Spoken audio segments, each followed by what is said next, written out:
Okay, good. So I guess we can go ahead and get started. So I want to thank everyone for being here, for joining us today. And for those of you who don't know me, my name is Solmaz Mohajer, and I'm an assistant professor at the Earth and Environmental Sciences program at the UCA Khorog campus. And I will be moderating today's lecture. And this lecture is the first talk in our 2021 spring semester series, with many more coming up before the end of the semester. And as you may know, each lecture takes about 40 minutes, and then we have 20 minutes of questions and answers toward the end. And if you write your questions in the chat box, I'll make sure that they get posted at the very end of the lecture.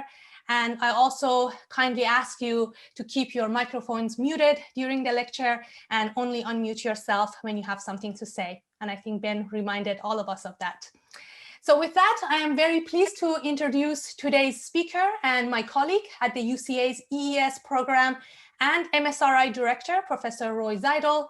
But first, I should confess that this is not an easy task because Roy's list of achievements is very long, as some of you know, and it's quite diverse and amazingly rich.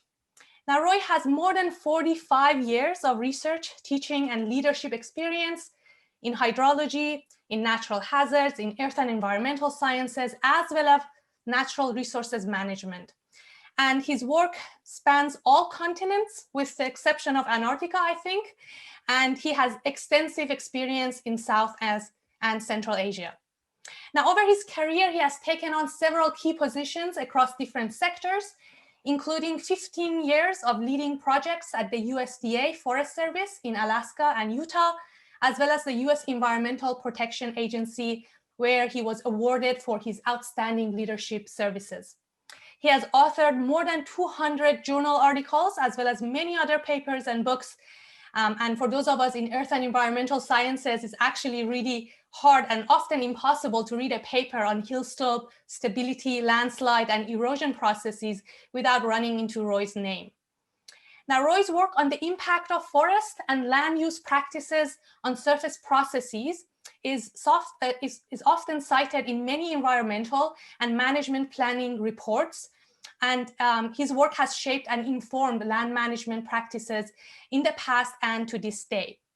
Now, similarly, his talk today, he will discuss some of the environmental and socioeconomic impacts related to the Chinese Belt and Road Initiative in Central Asia.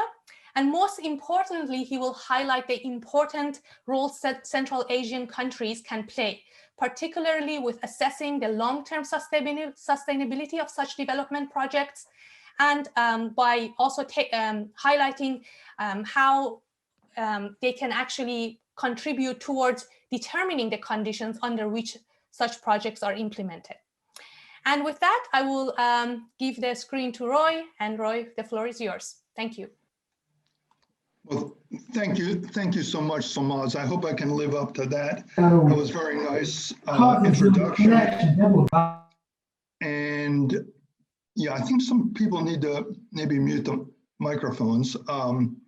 So those of you that know my work, this is going to be a little bit different because I'm going to dive into a few different areas than I typically have worked on over the earlier part of my career anyway, but I find myself in this position I have, and in my last position when I was in Australia, working quite a bit with diverse groups in transdisciplinary research that involves socioeconomics, some aspects that are maybe for earth and environmental scientists, maybe sometimes a little bit uncomfortable, but I think these are areas that we really need to dive into to make a difference in the region and with the work that we do, and particularly for the institute that I lead, the Mountain Society's Research Institute with Earth and Environmental Sciences. It's very important that we be looking at these transdisciplinary problems that involve not only earth and environmental sciences, but also socioeconomics. So with that little bit of a background, I'll get started here. I'm sure most of you know I've read about the Silk Road, or you're familiar with the Silk Road, but just a little bit of a background. It kind of came about, various places talk about its beginnings around the 1st century BC, but even some a little bit before that, as a trading route from China to the Roman and Persian empires, where spices, gems, leather goods, and of course silk were traded, and then later things like paper products, gunpowder, and so on. And it also was very well known for promoting ideas, philosophic ideas, religion, science, language, and so on. So these are some of the really fundamental attributes of the old Silk Road. One thing, though, that has been very much not recognized, I guess I would say, is the role that Central Asia played in the Silk Road. And it was not, many viewed Central Asia kind of as just this transit area or transit station, if you will, with these, the caravans crossing the Silk Road into Europe, from China into Europe. But there was also a lot of interaction with nomadic pastoralists in this region. And this had an influence on early political structures, as well as the interactions with the Chinese Han Dynasty.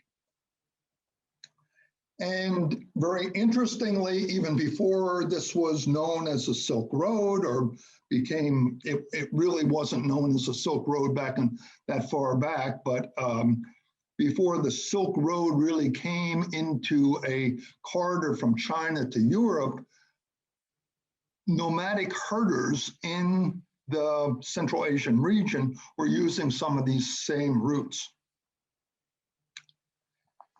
And then the one very dark side of this was in the mid-14th century, when the Black Death plague spread across from either from China or the peripheries of China, across Central Asia into Europe due to infested rodents, killing an estimated 50% of the European population at that time. So literally wiping out a large sector of the European population. So this was a very, very, very bad period of time. So now with that brief introduction, I want to talk a little bit now about how the Chinese Belt and Road Initiative got commenced in this area. Very interestingly, this was introduced by the Chinese president at a speech in Kazakhstan, at the university in Kazakhstan in September 2013. This was not a coincidence that they decided to initiate this in Central Asia.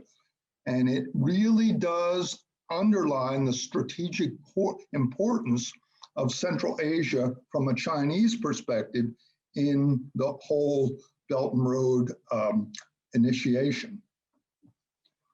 So this investment by China, which is multi-trillions of dollars, is designed to connect 65 different nations and focuses, and these are not just my words, these are words of a number of other scholars that have looked at this, focusing on economic expansion and trade, energy security, access to natural resources in these regions, social stability and security, importantly, defense and international political influence.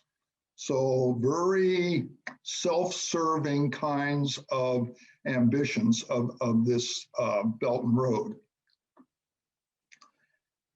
And then another very important thing, which I'll come back to and revisit a little bit later in the presentation, is that China is viewing the developing Belt and Road as a solution to the instability in Xinjiang province, where these oppressed Uyghur minorities reside. And if you've been following the news at all, you're very aware of that.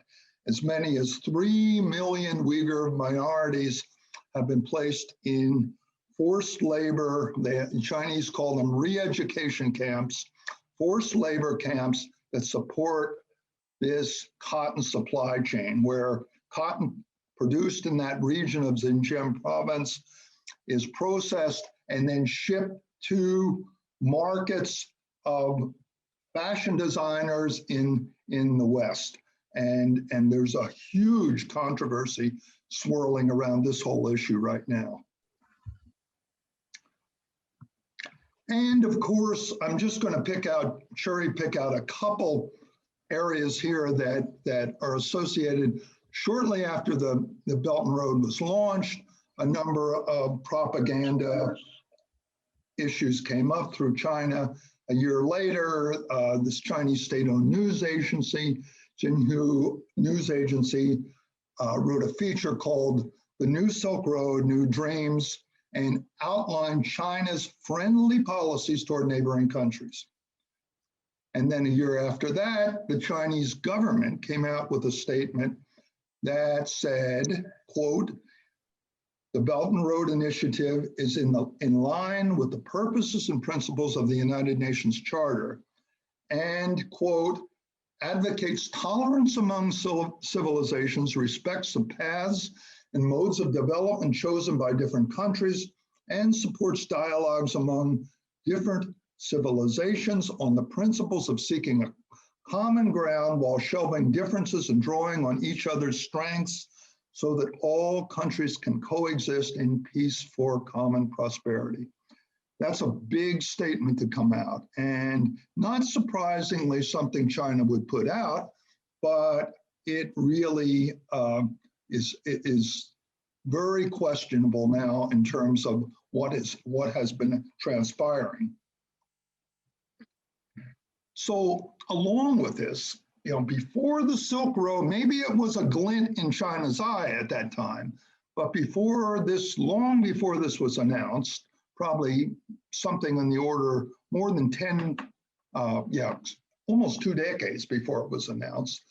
Of course, there was this, China was able to grab a foothold in this region of Central Asia because of the collapse of the Soviet Union in the early 1990s.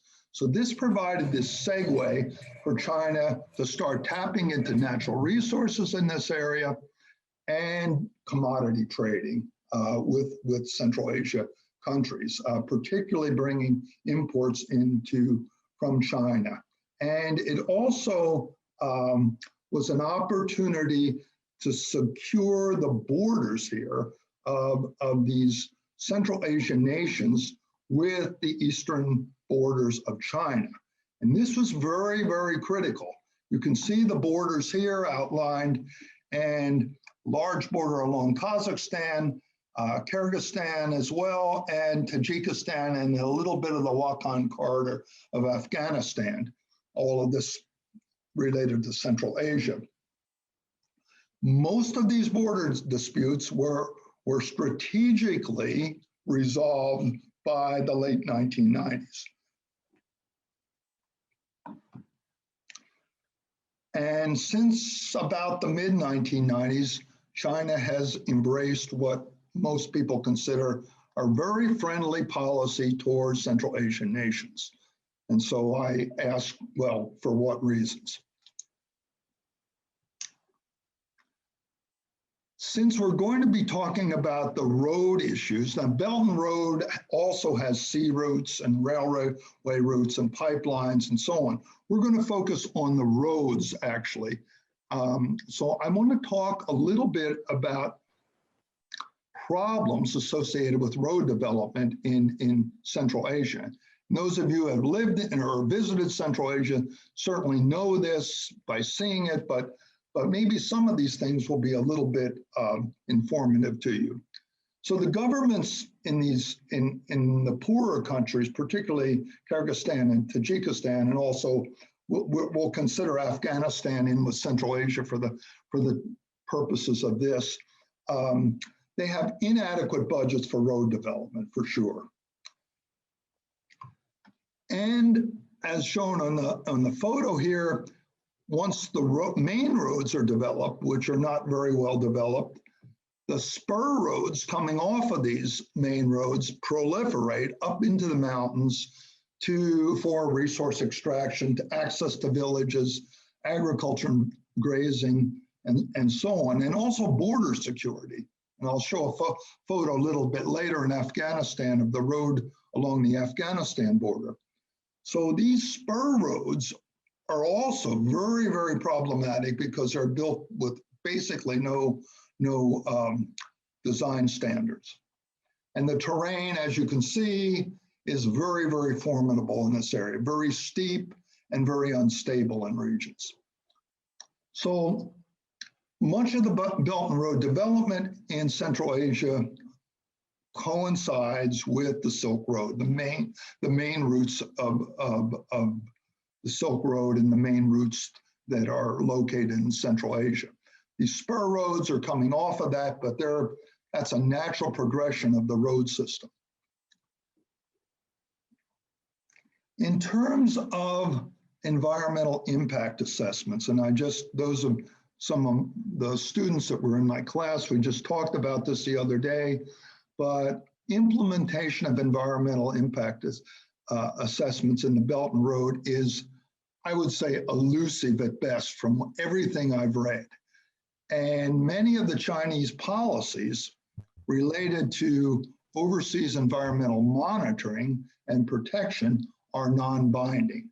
So they can have information on there about what their environmental protection policies are, but there's no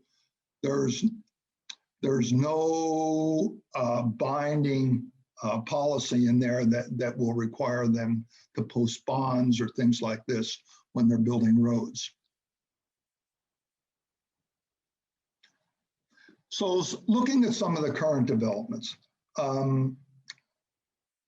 Europe is not without some blame in this. The European Union strongly is promoting the China's Central Asia European connectivity by this Belt and Road. In fact, if you were paying attention near the end of the year, there was this huge trade agreement that the EU underwrote, and it was soundly criticized by countries in North America, particularly the US, because of the persecution of these Uyghur minorities. And this was something that really caught my eye, but with all the other competing things that were going on in the news, seemed to kind of flow under the radar a little bit. And I think this is really quite a big deal. But anyway, this agreement has now been ratified. Most of the initial Belt and Road investments that have already been implemented have focused along these northern routes here that mostly go through Kazakhstan.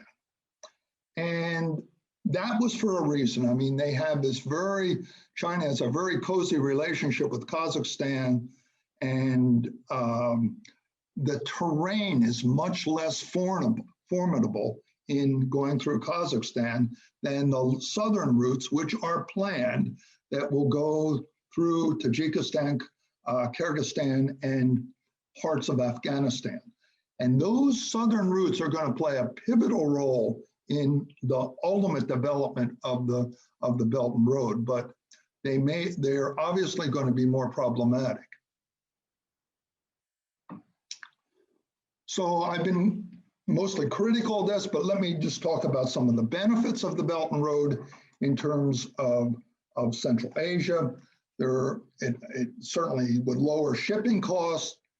There has been support for hydropower projects from China, but not without strings attached in Tajikistan. There's been improvements in some of the roads, development of internal and external markets for goods and services, but that also has some pluses and minuses, enhancing cross-border tourism. And all of these benefits have been very much highly touted in many different types of fora. But there also are some considerable sustainability costs, some of which I've already alluded to, both socioeconomic and environmental. And these have not been discussed in great detail, particularly the ones related to natural hazards, and to a lesser extent, the ones of economic liabilities and human welfare. Those have been raised, but not discussed in a comprehensive fashion so much. And moving forward in this presentation, here's where I'm going to focus.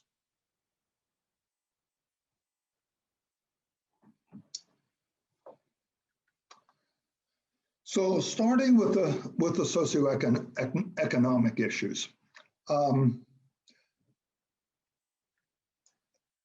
Very few Chinese projects in the Central Asian region, including issues directly related to the Belt and Road, in very few of these projects are locals employed to a great extent. So this is one big problem. And residents in countries like Tajikistan understand this.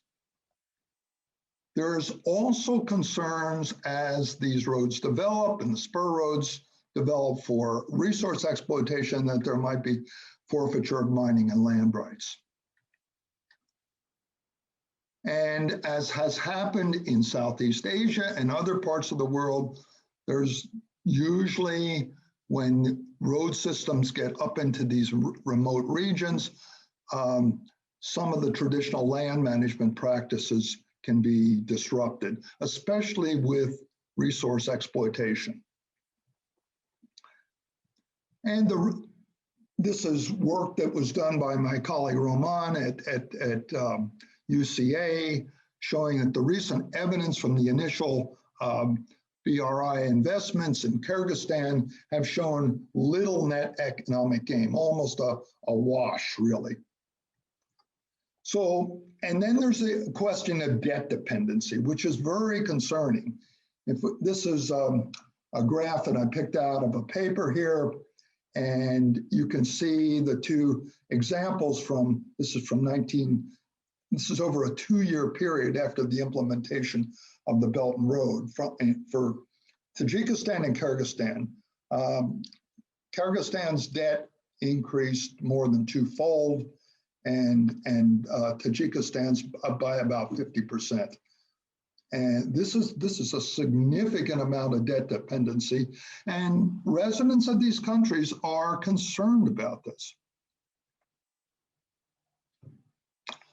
Another issue is hydropower production. This is an important economic dependency in Tajikistan. It's one of the natural resources that they have. In fact, there's controversies about how many dams that they're putting in for hydropower electricity, and they're having some recently resolved some of those issues with the neighboring country of Uzbekistan. But you have these high mountain areas, which are called the water towers of the world, located in Central Asia, that produce large amount, at least now, produce large amounts of runoff. And both in the Tian and the Pamir Ali range, this is in the Bashka River, but also other parts of Tajikistan as well. There's several hydropower plants along the Bashka River. The largest completed one is the Nurik Dam, and the Rogan Dam is under construction now. And the Rogan Dam is going to be the highest dam in the world when it's finished. Well, there's been problems with these in terms of financial problems. China has come in and with a loan of $60 million to rehabilitate the Nurik Dam, and the uncompleted Rogan Dam has experienced a lot of delays in construction, and now Chinese loans are supporting the completion of that. Largely what it seems like is because China wants access to cheap Tajik electricity. If these dams are completed, Tajikistan is going to have more hydropower than they're going to be exporting hydropower. And this is somewhat of a concern if a lot of this is toward China. And along with these dams, there are a lot of environmental problems in this area, particularly sedimentation. And this is related to a project that we're working on now with the World Bank. And I'm just going to show you a few photos of some of the issues related to sedimentation in the catchment that drains into both the Nurik and the Rogan dams. So if you look at this terrain, all these areas outlined in yellow here are either old landslides or active landslides. In some cases, you can see some big gully systems in here as well, but huge amounts of sediments. You can see the sediment pouring out of this one small tributary here. And some more issues that are directly related to road construction. This is in Yali Pamirs.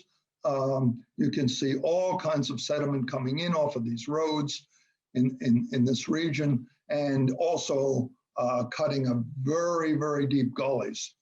Here you can see landslides here, a landslide along the road. So huge inputs of sediment from roads, but naturally erodible terrain as well.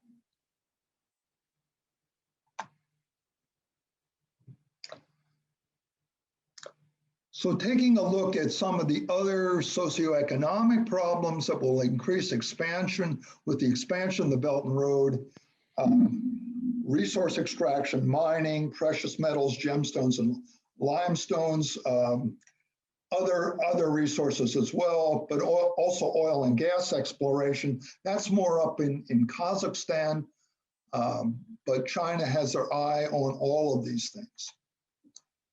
And with all of these natural resource extractions, including some others, these have tended to be and will continue to be relatively unsustainable in the long term. They'll provide maybe some short-term benefits, very little employment for the region, but some short-term economic gains, but probably in the long term, very unsustainable. And the other issue that we briefly mentioned is the imports of Chinese products. And to some extent, that's not so bad, but China has basically overwhelmed, particularly Kyrgyzstan and Tajikistan, with cheap merchandise. And there's been a huge escalation of Chinese imports since the Belt and Road Initiative initiated.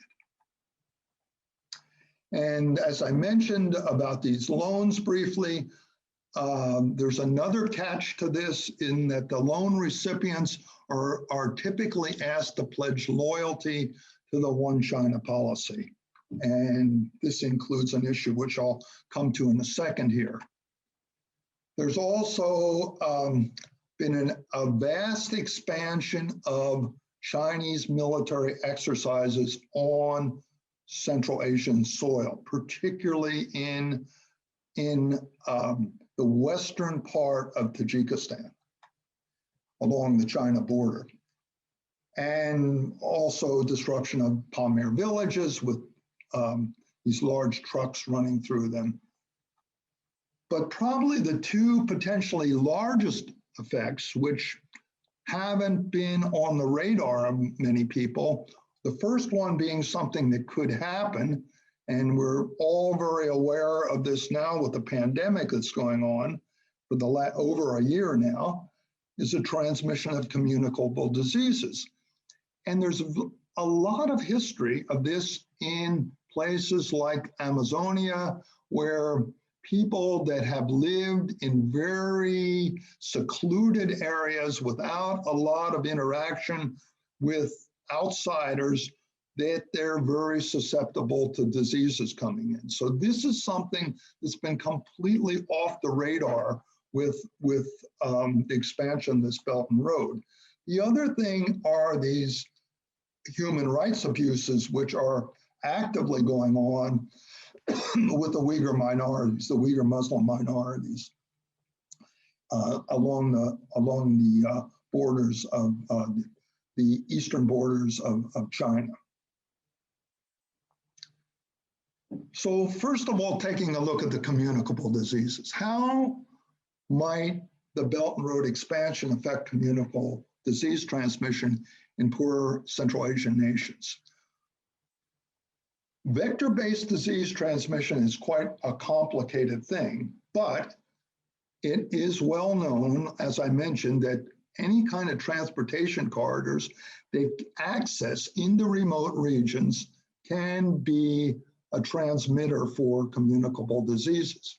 So this is something that really needs to be understood by these governments.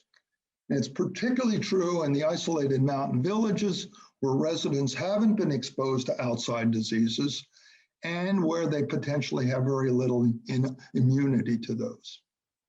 So the spur roads that you see some here going up into some areas of resource extraction, spur roads are going to proliferate from the Belt and Road for extraction of natural resources and will likely exacerbate this problem. Now getting to the issue with the Muslim Uyghur population and how that might be related to the Belt and Road expansion. This is an oppressed minority that resides in the Xinjiang region of China. And China firmly believes that their border resolutions with these 3 Central Asian nations plus Afghanistan, but particularly with Tajikistan, will quell these, what the Chinese, the issues with these people that the Chinese perceive as radical terrorists, which many people have characterized not as terrorists, but people that have responded a bit violently at times, but to oppression. So the recent crackdown, Chinese crackdowns, and I'm talking about in the last 5 years or so on the Uyghur Muslims in Xinjiang, have prompted a formal expression of concern by the United Nations Committee on Elimination of Racial Discrimination. This was in 2018, and several legislative hearings in the United States.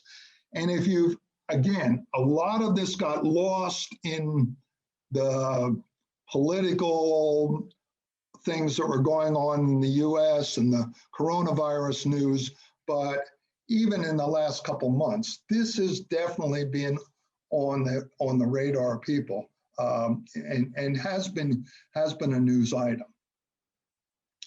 So the forced labor camps, these are these cotton farms and the cotton processing plants that the cotton is grown in the Xinjiang region and then processed in these forced labor camps. So the Uyghurs are put into action by picking the cotton and then processing it in these factories, and oftentimes without any salary.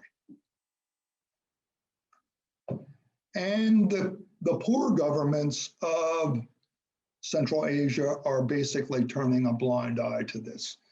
This is unfortunate. It's a bit understandable because I guess the governments see these short-term economic gains coming out of the Belt and Road, but there's really been no pushback on this.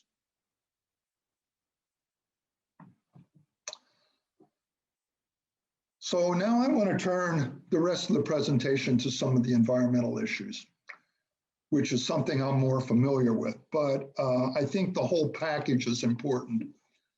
So some of the environmental issues have already been raised to a large extent related to the Belt and Road development, increased emissions from road traffic, impacts on wildlife habitat and migration corridors, and loss of biodiversity. These are some of the primary things that have been raised, which I would say, yeah, these are popular global issues that are in the mindset of people from wealthy countries, but I don't think that these are the primary concerns in sparsely populated areas of Central Asia. These are not, especially road emissions, are not going to be the primary, these are not going to be the primary concerns of the Belt and Road. I think the major overlooked environmental impact is going to be the effect of mountain road development and expansion on natural hazards, I mean, I'm coming from a biased perspective because I work on this, but this is something I think has not been addressed almost at all. And the reason for the importance of this is where people live, where people concentrate, where people travel, and the roads themselves are linked to stream and river systems. So, what types of hazards are affecting mountain road travelers and the roads themselves? Well, the hazards are anybody that's been in the Pamirs of the Pamir Alley Range or the Tian Shan know this, I believe, but you have landslides and debris flows that both impact the road and are exacerbated by road construction, rockfall and rock slides, snow avalanches. There's also permafrost melting, which can cause a lot of issues, and glacial hazards. And then water inundation and flooding in valley bottoms, and avulsions on debris fans. That's when you have like a huge debris flow coming out over a debris fan and causing lots of damage on that. And I'll show a little bit of that later. So the impacts can be anything from blockages of roads and traffic delays. Those are road damage, property damage, and injuries and deaths. All of these happening throughout Central Asia. So just a little primer on this very quickly, how roads and trails that are cut into hill slopes, how they reduce slope stability. They do so in several ways. One, by undercutting steep slopes and removing support from the downslope side, causing landslides to occur. Also, overloading the slopes with fill, if in fact fill is used in the road at all. Otherwise, the fill is just pushed over the side and fails progressively. And then oversteepening both the cut and fill slope surfaces leads to erosion and landslides. And very importantly, concentrating road drainage onto unstable sites below the road. And this in Central Asia is typically water pouring off of the road at the lowest point. Drainage systems are few and far between in Central Asia roads. So the other thing that's occurring are a lot of rockfall and along roads and artificial cuts. And the factors affecting that are the rock strength, including joining, fracturing, bedding planes, and particularly the orientation. If they're dipping into the road, the rocks are liable to much more likely to fall into the road system. Slope hydrology and climate play a role, particularly related to zones of saturation, freezing and thawing, high areas of precipitation and snowmelt, all of which exacerbate rockfall. And of course, earthquakes cause rockfall too. So some of the human factors that affect, obviously, the slope excavation and the gradient which that's excavated at, and whether there's a buffer, like a space for the rocks to come to rest on the road that doesn't block the whole road, so a presence of buffer, and of course the traffic patterns that's the vulnerability. And we also have snow avalanches, many snow avalanches in this region. So these are weak layers that develop in the snowpack, as you can see in this diagram, and this is important for the initiation of snow avalanche. A lot of the dry snow avalanches are quite small and with much kind of reduced damage, but in spring melt and in some years you have wetter snowpacks, and those tend to cause larger and more destructive, slower moving, but snow avalanches like you see here, where these are like ice balls about the size of a grapefruit. And the most dangerous avalanches tend to occur when snow is deposited on quite steep slopes from about 30 to 45 degrees. And very from a standpoint of prediction of where they occur, which is good, they tend to recur on the same paths. Not always, but usually. And in most years, we've experienced some deaths related to people just in the Pamirs related to snow avalanching, either people working on the roads or travelers on the roads.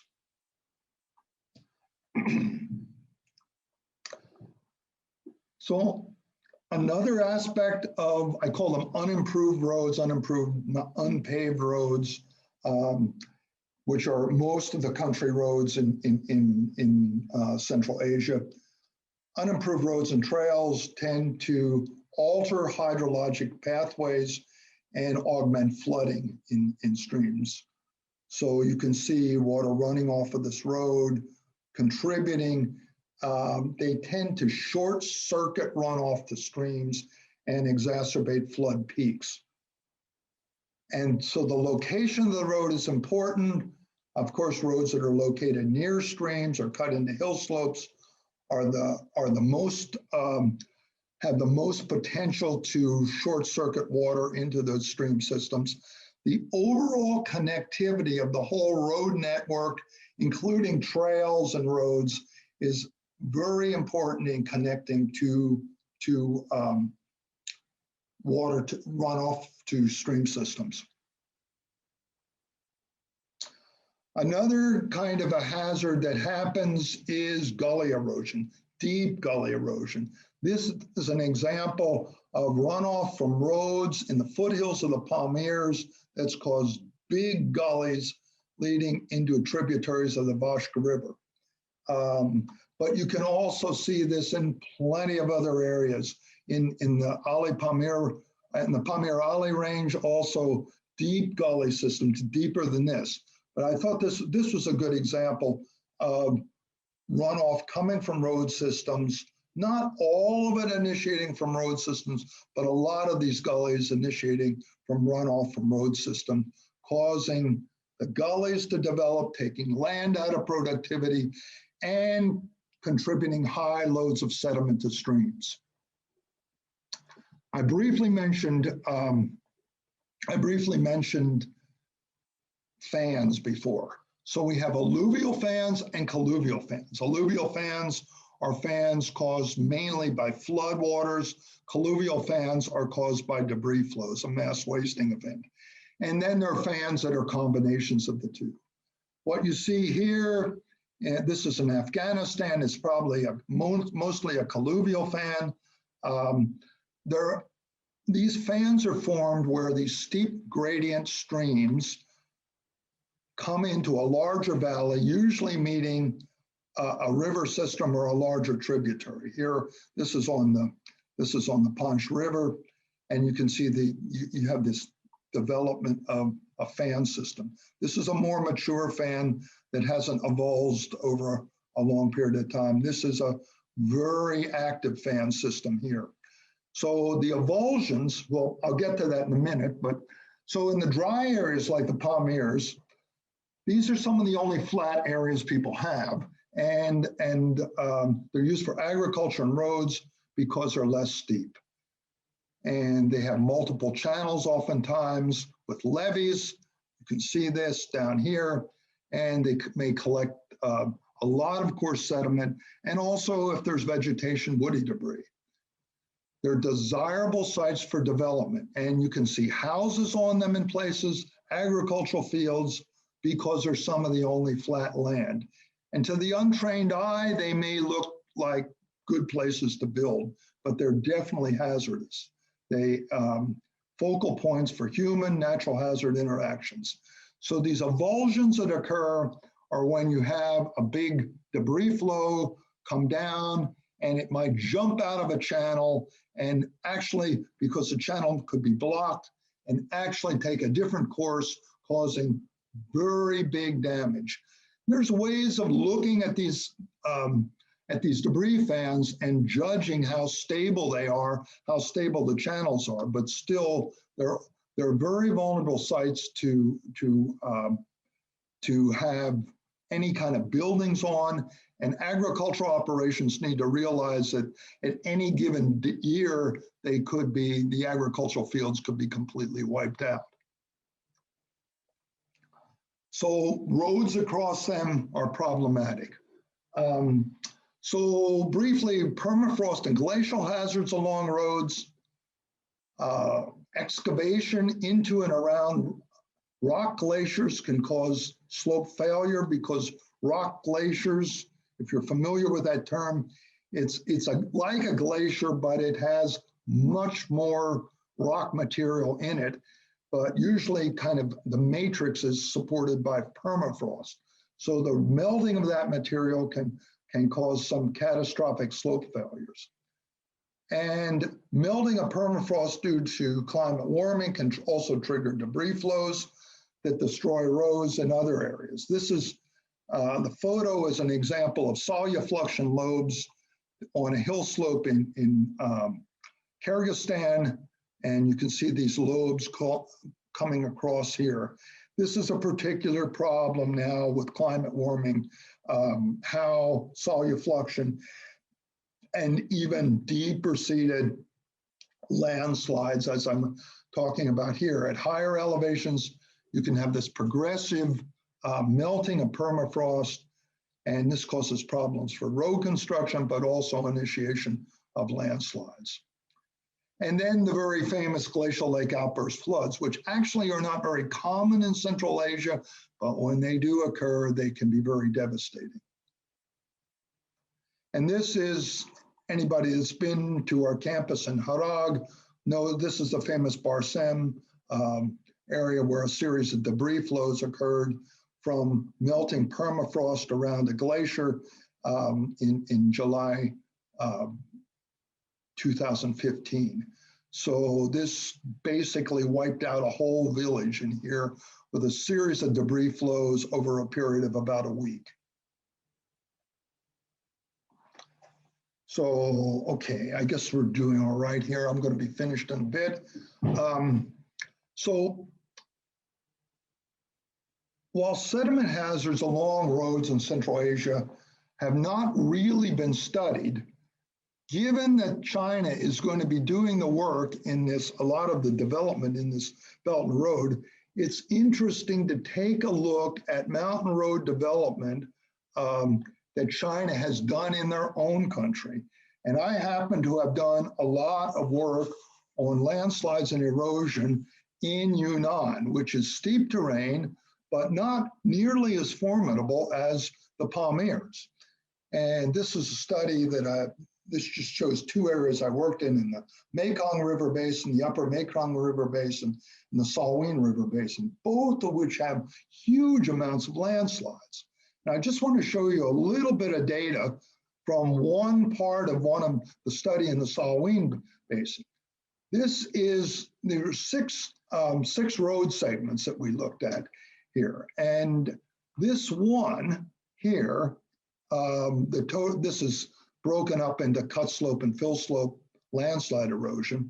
But this erosion rate from roads, it's a footprint, it's a footprint of the road, but this erosion rate is the highest rate that has ever been reported worldwide for road erosion, almost 50,000 tons per hectare per year. To put that figure into perspective, back in the 1990s, on federal lands, Forest Service lands in the US, there was a big push to look at landslides along logging roads and other roads associated with forest harvesting. And the rate of erosion was around 50 to 55 metric tons per hectare. And that information was used basically to shut down all of the timber harvesting on federal lands throughout the Pacific Northwest of the United States. That value in the highest road erosion, now I'm looking at the extreme case, but the highest road erosion that we found in the Salween River was almost 3 orders of magnitude higher than that. So this is, you know, huge difference, and a huge difference in, and this area in China was in a UNESCO 3 parallel rivers of Yunnan protected area. So my take on this is that if China is doing this in their own country, they're not going to be taking any more precautions in road construction when they're doing this in Central Asia. And then there's a host of downstream impacts. This is in Yunnan, these little tributaries that are clogged, tributary of the Mekong River clogged with sediment to the point it could even be susceptible to debris flows. And here's suspended sediment coming in a river system where a clean stream is coming into that, and so on. So there's all kinds of channel impacts, downstream impacts, transnational impacts with waters from the Mekong River, the Salween River, going into countries of Southeast Asia. So getting back to the issues more at home, this is looking at a section of this road, the M41 road that runs from Khorog up the Gunt River Valley toward Murgab, and just looking at about a 42-kilometer stretch of that road. And it's based on observations, but then kind of outlining these areas in Google Earth, identifying some of the larger landslides along the road, just to give you an idea that, yes, this is a problem already. And so what I did was I outlined the large landslides that we found in this section, 13 landslides greater than 2.5 hectares in size along the road, and many others that were smaller, many smaller landslides, but it was hard to articulate all of those in Google Earth. And then the mean landslide area being about little over 10 hectares, and also 9 major debris fans. You can see the debris fans by the shape here. So all of these, the debris fans, maybe not caused by the road, but will impact the road. They're proximate to the road, or the road is actually crossing them.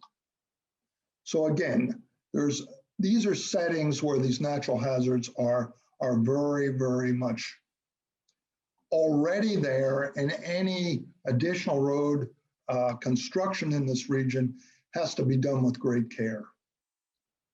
So I'm at the summary part. I think we're probably okay.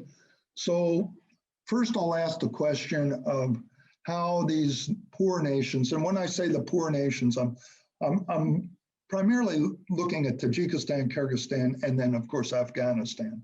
So how they can ensure that the impacts of the Belt and Road will be minimized. So planning needs to focus on the entire road system, not just the road. So envisioning what's going to happen after a major road is widened or constructed, because there's likely to be spur roads that are going to come off of that and cause serious problems. So thinking ahead to planning the entire road system. And governments really need to insist that roads are properly located. That's even more important than the construction usually. Although in Central Asia, sometimes you don't have that many choices in where the roads are located. But location is oftentimes overlooked in terms of its importance. It is incredibly important. The design and construction is of course important, but the location is very important. And then in Central Asia, you have to maintain the roads.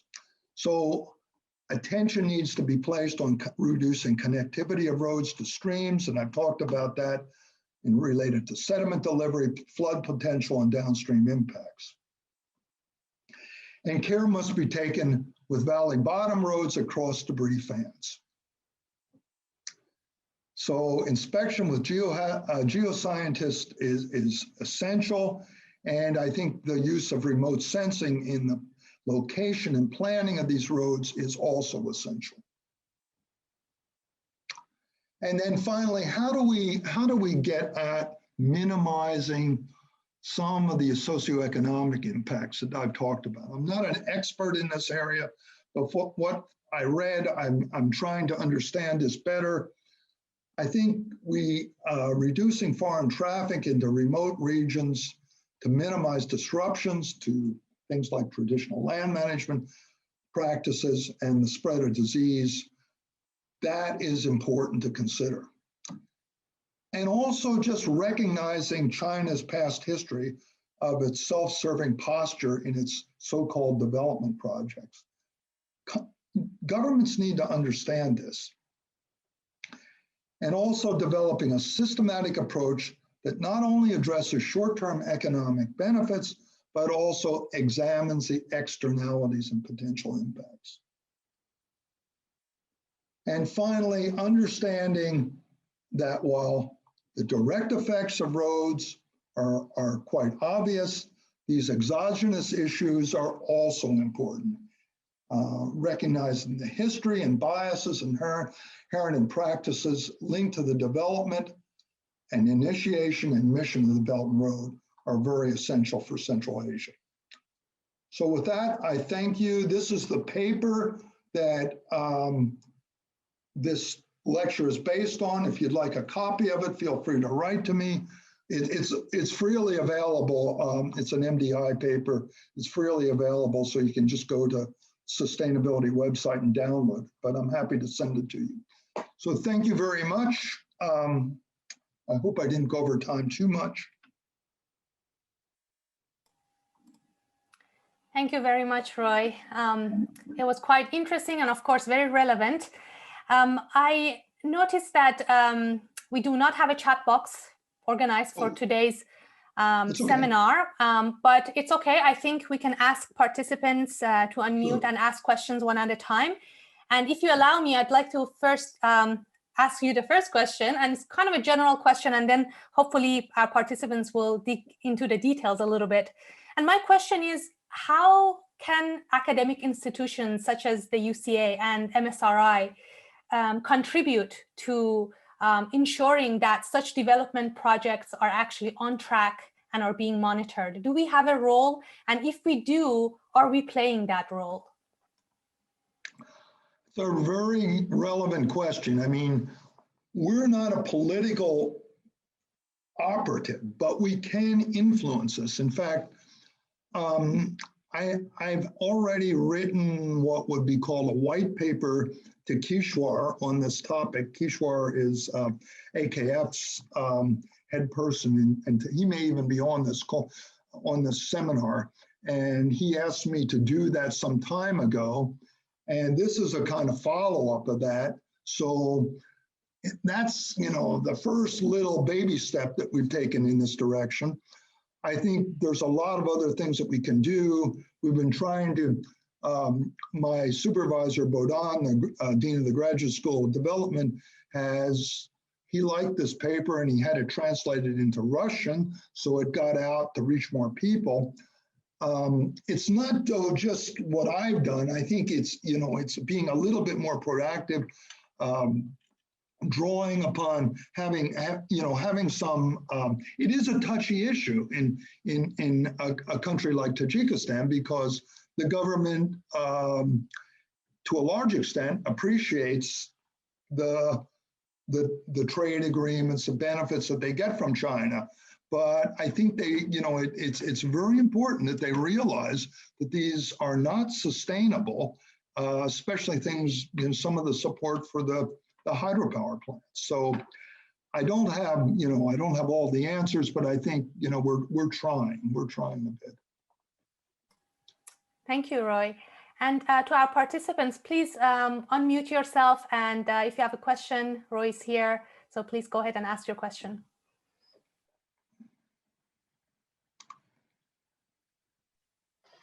Hello, Roy. This is Leslie Wilson. Hi, how are you doing? I'm doing well. I have missed you, University of Central Asia.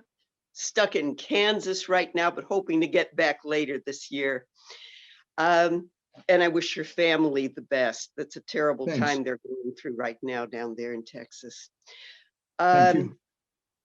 We're one of the ideas we're looking at is helping some people that are interested in developing Airbnbs in Tajikistan in particular. You've seen them probably, they're even out in the Pamirs now. And I know the government had a 5-year program to develop tourism that we're somewhere in the middle of, and pandemic, of course, has blown that to pieces, but I'm sure it's still on the agenda in the future. Have you looked into the impact that tourism out in the Pamirs in particular could have, or things we should be keeping in mind given what you've just shared with us? It's not something we're doing any research on right now, but it's certainly on our radar. And I think it has, you know, it's there's a lot of commonalities to what I talked about and with tourism. Although a lot of the tourism that would be like kind of extreme kind of mountaineering and so on, there's going to be very little interaction with people, except where they're staying. I mean, that's, but these tend to be, wealthier people. Not that they can't bring, that's not to say, I'm not trying to say that wealthier people are get a free pass and they don't bring diseases into areas. But in general, I think maybe the interactions with that kind of tourism, rafting, mountaineering, and so on, is probably going to have much less of an effect than people that are going in to develop or exploit natural resources that are going to be in these areas for quite some time, interacting with populations for a longer, for months at a time as opposed to days at a time. I guess that's about the only thing I can answer it with. Yeah, no, I appreciate that, and I hope to keep in touch with you as Thank you. Thank you. Work there again. Thanks. I see, Khizar, you have your hand up. Would you like to go ahead and ask your question? Yeah, can you hear me? Yes.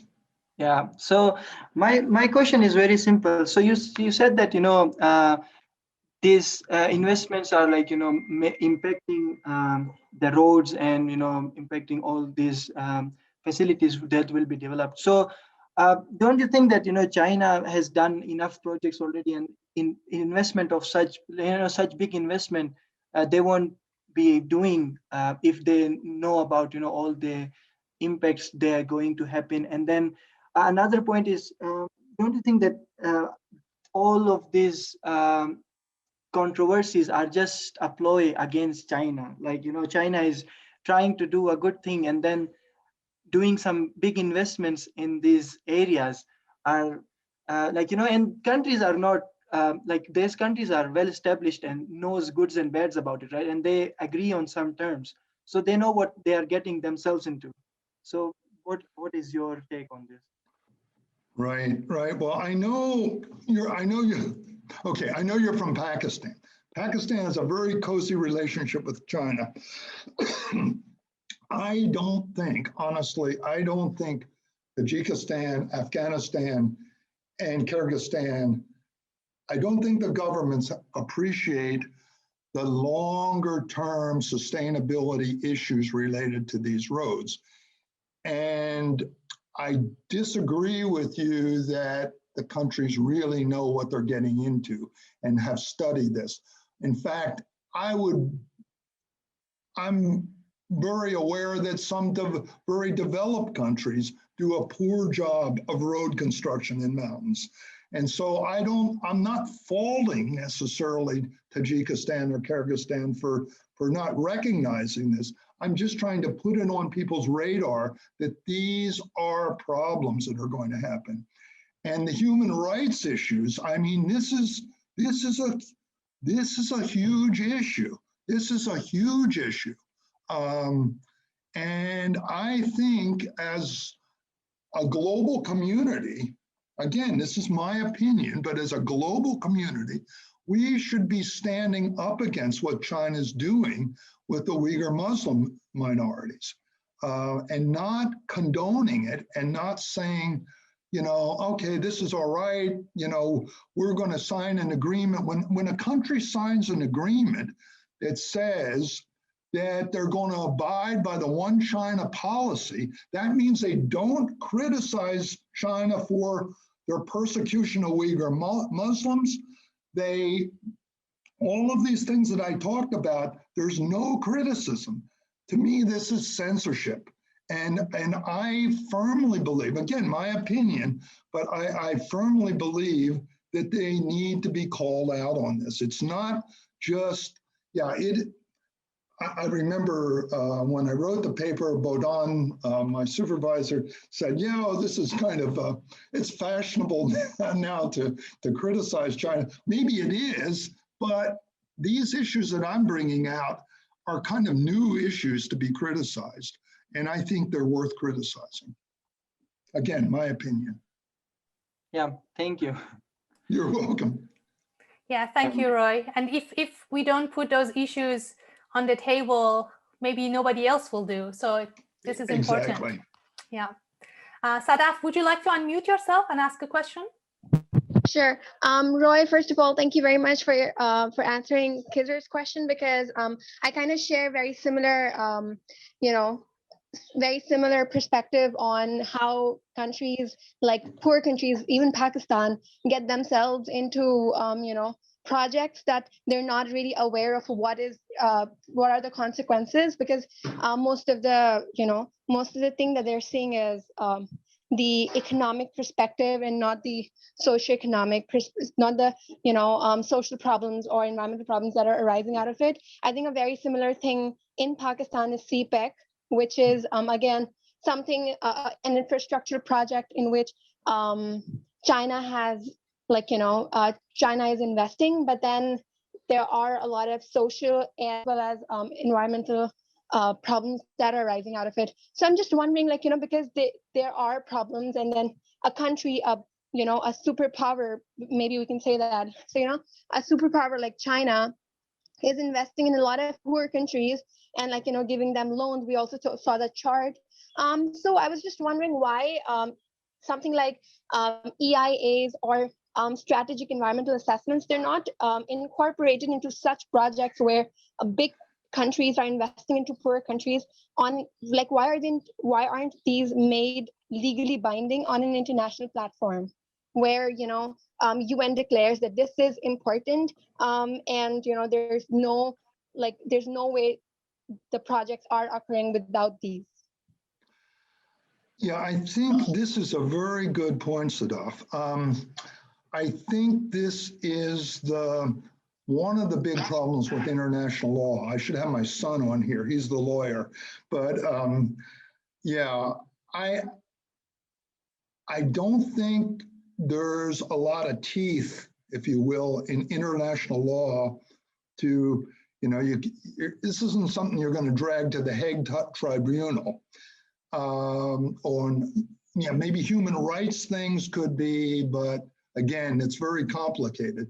But this is something where I don't think international law really has much in the way of any teeth on these environmental issues. And there's a lot of people that probably don't agree with me about this. So, you could get experts coming in and saying, yeah, this is not such a big problem and so on.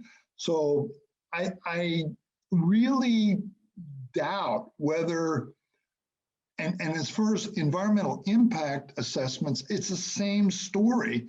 They're not really, they can have environmental impact assessments, but they're not going to be legally binding. And as I pointed out, China doesn't even, they've got a history of ignoring any kind of commitments that they made on such kinds of international agreements. So there's just, on projects of this scope, of this international scope, there just aren't the there just are not the checks and balances that you would have within the confines of an individual country. So once a government like, Tajikistan or Kyrgyzstan, or Pakistan agrees for this, that's kind of the end of the story. And I think where the pressure has to come to kind of get at the answer, or the ultimate answer to your question, the pressure has to come from the receiving nations. And in this case, it would have been the EU, in my opinion, not just the EU, but largely the EU, to put pressure on China to recognize these issues. But it's never been raised. A lot of these issues have never been raised. And that's why I'm saying it's not, in response to the previous question, it's not just that these issues aren't on the radar of Central Asian nations, they're not even on the radar of European nations or the Western world in general. So I don't know if I really answered your question, but I just don't think there's any teeth in there to do that. Thank you, Roy. I also think it's more of a power dynamic issue because again, they have more power, even like, when like United Nations, people sit around the table. So again, absolutely. Absolutely.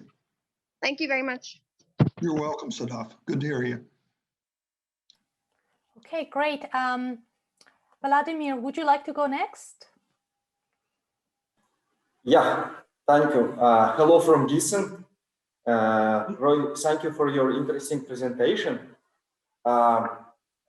It was quite encouraging, and I see that you did a lot of work. But what I was wondering that you haven't mentioned during your presentation, increasing share and role of informal sector in Central Asia associated with this new developing or reconstructing Silk Road. That in my sense may harm, or in my opinion, may harms and threatens all socioeconomies, well, as well as the nature, and should get a little bit more attention. Thank you. Okay, very well. Yeah, I actually agree with you. Yeah. Okay, great. That was quick. Saif, do you want to go next? Yeah, sure. Thank you so much, Roy. Yeah, everything like externalities and everything. I was wondering the role of international community.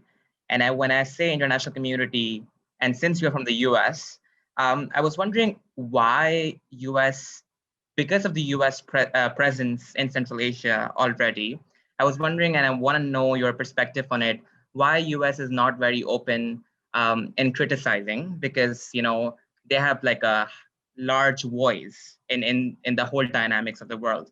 And as Sadaf talked about power dynamics as well. So why US is not more vocal about it? And to be more specific in terms of Uyghurs, why in this case, like I feel like countries like Central Asian countries and Pakistan or small countries, they can be vocal about it, but I feel like they don't really have much more impact than the US, for instance. So just want to hear your perspective specifically on the issue of Uyghurs in China, why US is not being more vocal about it.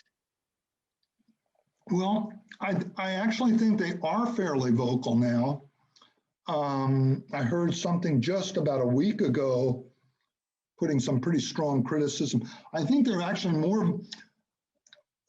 they were very vocal when the EU negotiated this trade agreement. Now, it was not about the Belt and Road, but it was about the Uyghurs. And they were saying there was, if I can find the story, I'll send it to you, but there was some pretty strong statements that came out right around the end of the year, and this was even while Trump was still president, that they strongly criticized the EU for getting involved in this trade agreement because of the persecution of the Uyghur minorities. That was one of the major reasons. So I think the US actually has, they've been more vocal about it than most countries in the Western world.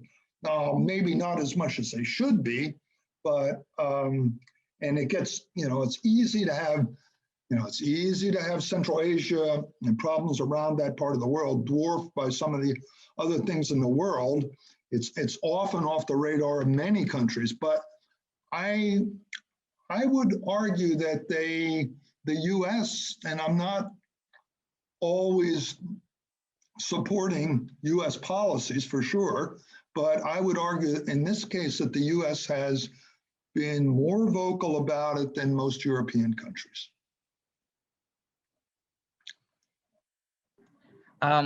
Okay, just a quick follow-up. Sure. When we talk about, I feel like Uyghurs issue, I think has recently fueled up more, and I think it then is associated with BRI as well. But based on my information and my research, I felt US was more vocal when their trade agreement was being signed than when the social issue was arised. So yeah, you're probably right. Yeah. Yeah. So like in that, like, what is the, like, I was just trying to figure out the disparity. Like, what are we really thinking for? Like for people, for development, or for nations' power? So I think I might be answering my own question as well in this case, but just wanted to make the statement out. But yeah, thank you so much. I think I love the article which you have published, and I think it needs more attention, and I think we all can contribute towards it. So yeah, thank you. No, that's a good point, Saif. Good point. Okay, great. I see Mamat Nazar, would you like to go next? I see your hand up. Yeah, so much. So it's me, Parao. For some reason, I couldn't speak from my view. Yeah, thank you so much, Professor Rowe. I really liked it. And yeah, I'm totally agree that, China is just giving some parts, something, and then taking some huge things, for example, lands, and giving some, grants and depth, but, taking some lands. But my question is mainly related to the environmental impact assessment. For example, if we take a look, for example, the all nations like the Central Asians were agreed to build these roads, but for example, if the scenario of debris flow or some flooding will happen, so who will be responsible if the damage will occur? Who will be responsible for that one? And will it be considered as local, or will it be considered like globally or within these nations? And what other institution can do for this one? Very good and important question that I don't have the answer for, but I can only guess. I'm sure it's going to fall in the lap of the particular country where the disaster struck. I'd be willing to bet my bottom dollar on that. Again, it's an opinion, but I don't see anything in anything I've read about the Belt and Road that shows China has any responsibilities once they walk away from it. Okay. Thank you. Yeah, and this is quite unfortunate because at the end of the day, I think the local communities are the ones who have to pay the high price for such developments. And even what I showed you in China itself, in these little villages in Yunnan, I've done landslide surveys in these places, stayed in these little villages, and I went in one time, it was pouring rain, there were landslides all over the place, the road was blocked, and there were people that were pushing little motorized bikes and things up through, almost like carrying them over the landslides. They had gone down into the villages to try to buy some things, and then coming back, they couldn't get through the road. So China isn't even taking care of those in a responsible manner. I don't think they're going to I don't think they're going to do that in Central Asia, where they have no, there's no real obligation for them to do that, from what I can see. Yeah, I see. Gul Morad, would you like to ask your question? I see your hand up. Yes. And as a regional, I mean, I'm originally from Pamirs, and I have my opinion, and maybe some people in this chat and also from this part.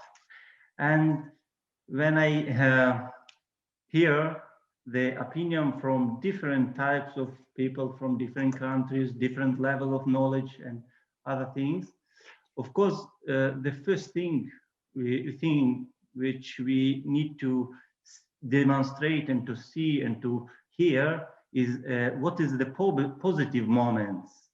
And by the history, we see the 100,000 of, we have read about our history, lots of things ourselves. And we know that from 1,000 years, it was between China and Iran, I mean the Persia. It was after that between others bigger empires. It was, of course, it's some just struggle for spaces and for resources. And for a century ago, it was between Russia and England, I mean, yeah, Great Britain. And now it is looks like between US and China, but the time is like this, that all peoples now are quite, they have knowledge, they read all things from news, not only news, and they feel what changed in their lives. So the real thing is how to change the real life for the people, because as I see last 30 years, it is just destroying everything and infrastructural problem everywhere. And as about the dams, about the energetics, hydropower, I'm of course quite active scientist, and I know all about these problems, and I know that some hydropower stations are really, they are not tragic, I mean the properties. And at the moment, some of bigger these plants, I mean the stations, are depend one for example Saint-Tuda 1, 2, one is Iran, one is in Russia, and of course what China and US could do if they just not playing with the political things and terms, but to real investment.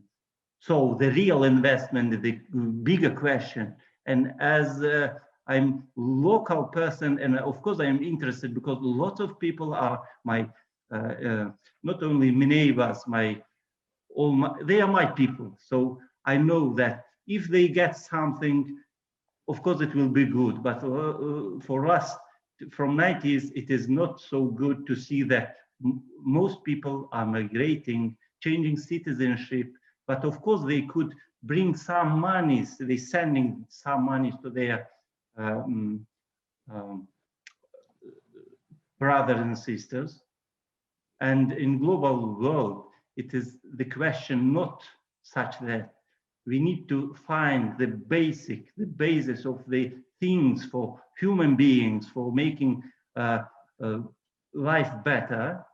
And will be the how to say, it is most thing which we could change and do for such thing. And bigger industrial thing and other things, of course, they are quite indicative. When we could say all these things, not only for Pamirs, for Tajikistan or Kyrgyzstan or Kazakhstan, and of course bigger groups in bigger countries, they have bigger ambitions, but I think it is better to think about people first, not about the territory, because the peoples are the most, and it is not just even fight for the brain, for the hearts, but it is the how we live and what we pass through all these things and what we could say to us, how we did and what we did in our lives. So it is the bigger problem for all peoples, I think, around the world, not for just for this region. Thank you. And I have no question because I know everything and the all situation in science and political, economic. So it is very big challenge for us now to have the new type of how to change the economics of from agrarian to some other economics higher, but it is not the indicator of how happy we are. So thank you very much, Roy. Thank you. Nice to Thank see you. Thank you. Yeah, I mean, just a little bit. I mean, I don't think you can expect, given the history, the recent history in China, I don't think you can expect them to, when we're using these corridors for military expansion, trade, resource exploitation. I don't think their focus, I think their focus is completely self-serving. I don't think you're Of going course, to. yes, I think I agree with you. Yeah. Yeah. Okay. Thank you very much. Yeah, thanks for that comment, Golmurad. Ben, would you like to go next? Yes, sure. I might introduce myself first to Professor Sidle. Yes, I'm from University of Central Asia, working with you last 7 years. I guess I wanted to just change the direction of this discussion a little bit from political side to some environmental side and remind our students and ourselves as environmental scientists, we always fight against any negative environmental impacts which comes from most of the construction projects, even in developed countries. It's not in Central Asia, it's not in China, Europe. Whatever dam construction, road construction, mining activities, you cannot imagine how big mining activities have huge negative impact on environmental of Australia, right? As a developed country. And I want to mention one thing here, and that's follow up negative impacts of this road. So I was following news during the pandemic, and due for some financial issues in different countries, they borrowed lots of money from big countries. I'm not going to name those countries. And they led those countries to start mining activities. So for example, last week, I read in the news about the countries along China's Belt and Road Initiative will be key avenues for the future Chinese investment in the global mining sector. Let's just think about environmental impacts of those mining activities, which includes cobalt, copper, gold, and uranium in these countries in Central Asia, Middle East, and Africa. Just if we want to focus on environmental impacts of that road, which Roy covered very well, and also follow-up impacts which coming next from mining activities, and we are waiting for some new surprises after that. Yes, as environmental scientists, we always want to raise those issues associated with any from any construction projects, regardless of our political views or trying to criticize any specific reason or any specific country. And I guess we are in the right track.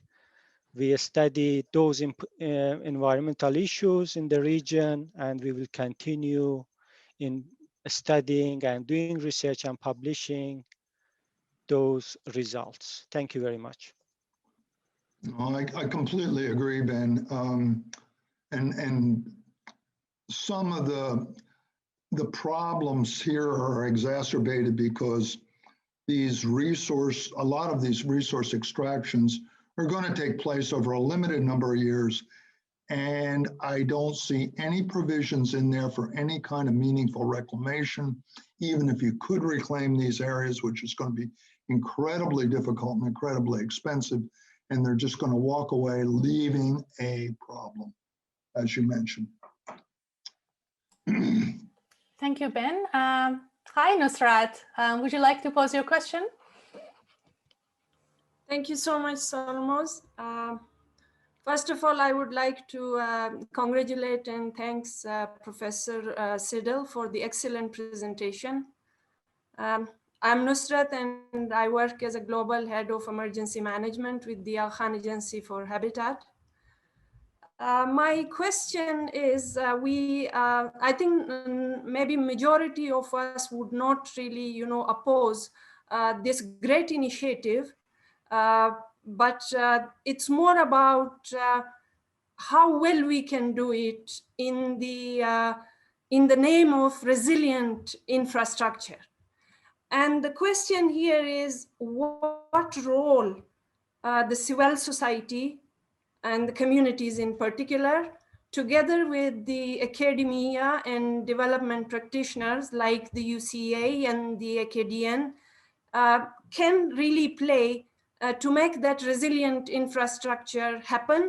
And it is more in the benefit of the organization and the community.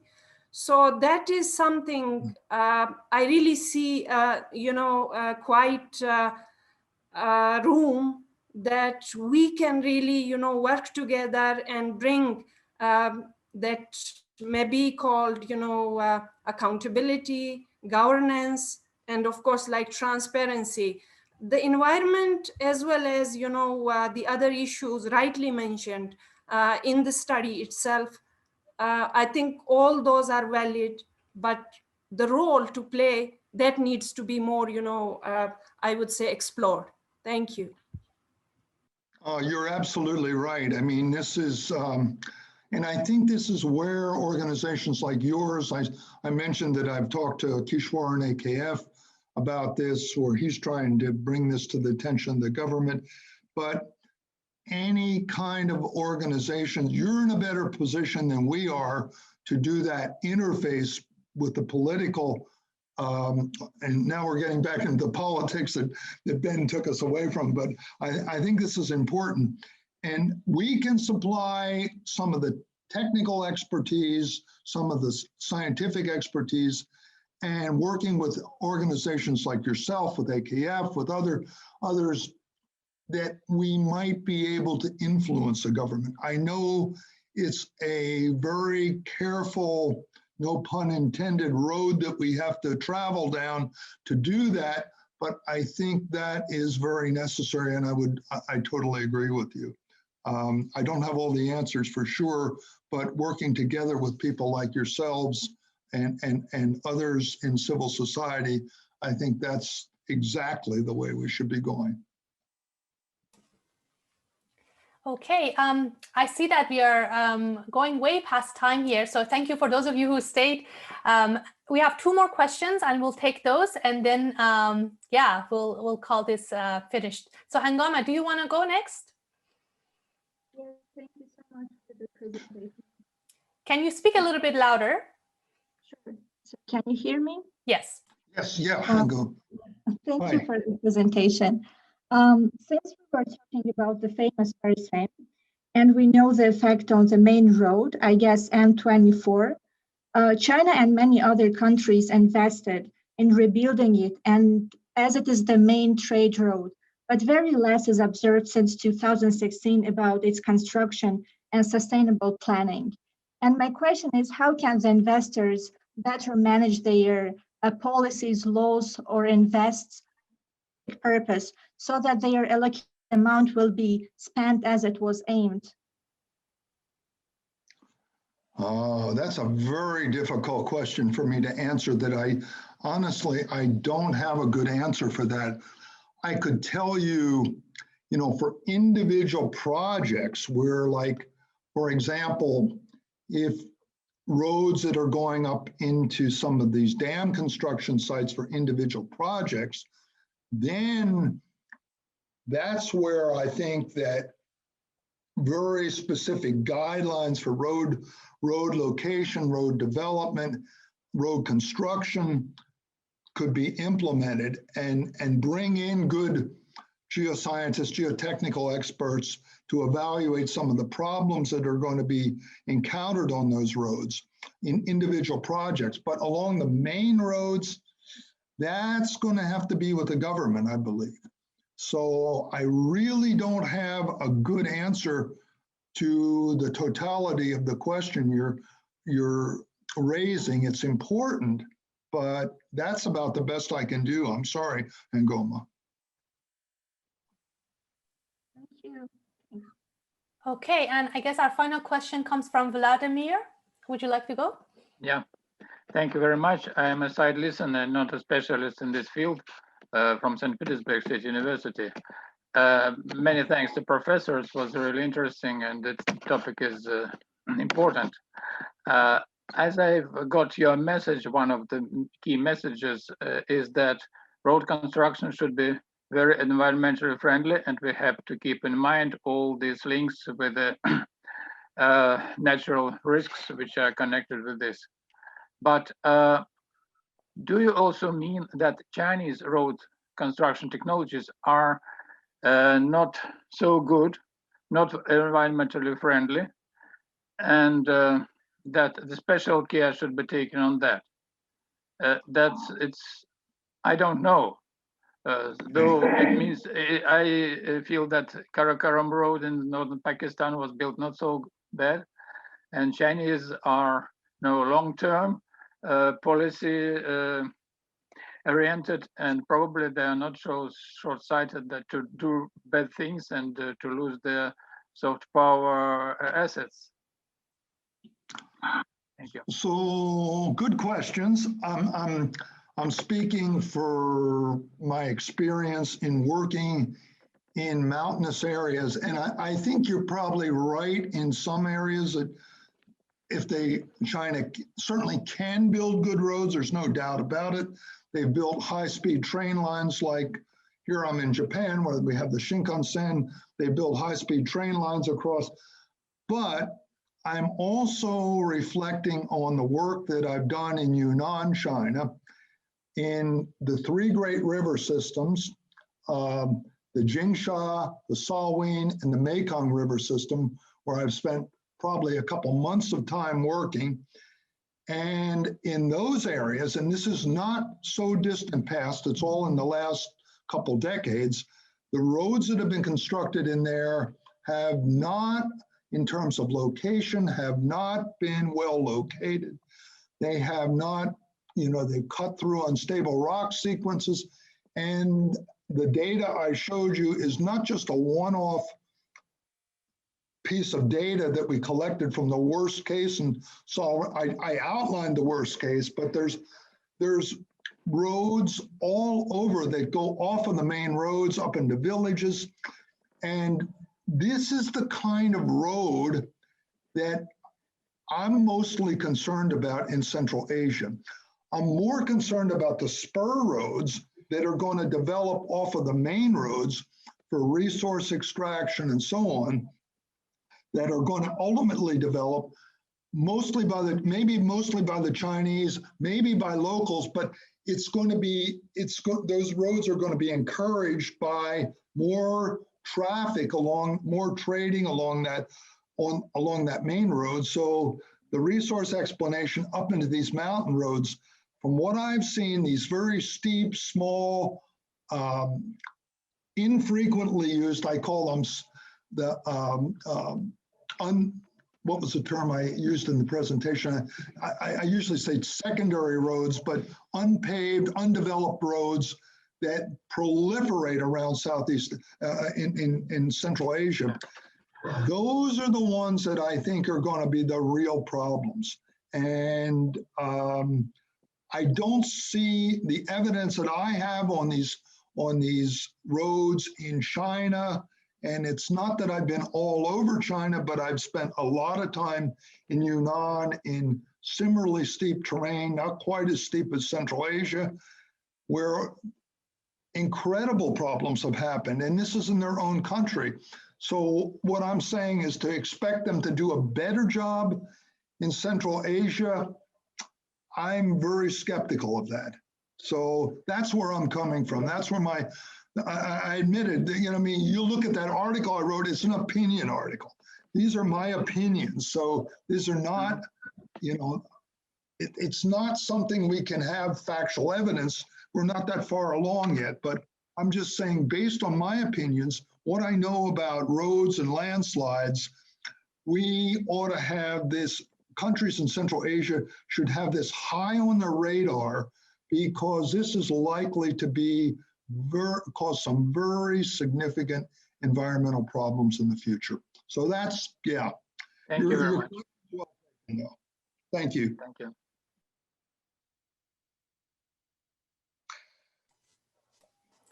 Great. Well, thank you everyone for joining this session.